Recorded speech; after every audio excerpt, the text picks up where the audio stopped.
Harvard university తరగతులకు రేవంత్ రెడ్డి అట.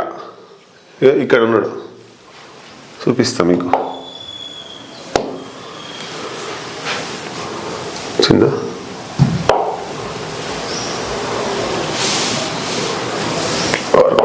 Right.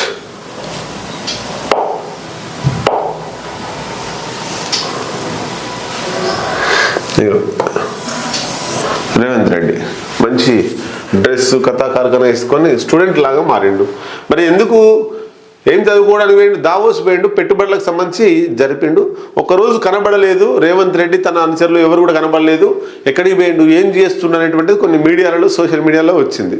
నిన్న ప్రత్యక్షమైంది, మెట్ల మింకెళ్ళి దిగుకుంటూ వెళ్ళిపోతున్నాడు. ఎక్కడ మరి? హార్వర్డ్ యూనివర్సిటీ అంటే ప్రపంచంలోనే ఒక ప్రఖ్యాత యూనివర్సిటీ, హార్వర్డ్ యూనివర్సిటీ.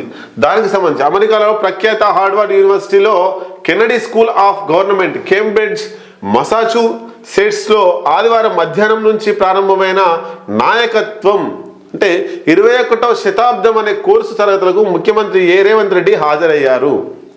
ఇది సుమారు సోమవారం ఉదయం 7 గంటల నుండి సాయంత్రం 6 గంటల వరకు సాగిన తరగతులకు ఆయన హాజరైనట్లు ముఖ్యమంత్రి కార్యాలయం ఒక ప్రకటనలో తెలిపింది. కేస్ అనాలిసిస్, వివిధ అంశాలపై తరగతులు, కన్సల్టేటివ్ గ్రూప్ వర్క్ వంటి కార్యక్రమాల్లో సీఎం రేవంత్తో పాటు ఇతర విద్యార్థులు పాల్గొన్నారు. ఈ నెల 25 నుంచి 30 వరకు తరగతులు జరగనున్నాయి. ప్రపంచంలో ప్రస్తుతం నెలకొన్న గందరగోళ పరిస్థితులు, ఘర్షణలు, వాటిని ఎదుర్కోవడంలో అవసరమైన అంశాలను ఈ కోర్సులో బోధిస్తారట. సీఎం రేవంత్ రెడ్డి క్లాసులకు హాజరై వస్తున్నాడు. మొత్తం మీద 25 నుండి అంటే మొన్న స్టార్ట్ అయినాయి 30 వరకు ఇక్కడే ఉంటాడు. ఈ తర్వాత తెలంగాణకు వస్తాడు. ఆ తర్వాత ఎన్నికల నోటిఫికేషన్ వచ్చే అవకాశం ఉంటుంది. 21వ శతాబ్దం అనే కోర్సు అట. నాయకత్వం 21వ శతాబ్దం అంటే మొత్తం మీద రాజకీయం, గందరగోళ పరిస్థితులు నెలకొన్నప్పుడు ఏం చేయాలి, ఘర్షణలు, ఈ రాజకీయాలు, వ్యవహారాలు, ఎత్తులు, పై ఎత్తులు, అధికారం ఎట్లా తీసుకురావాలి, ఇవన్నీ కూడా నాయకత్వ లక్షణాలను పెంపొందించుకోవడం కోసం హార్వర్డ్ యూనివర్సిటీకి రేవంత్ రెడ్డి 5 రోజుల క్లాసులకు అటెండ్ అవుతున్నట.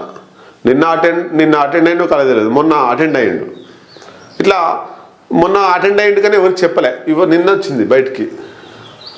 రైట్.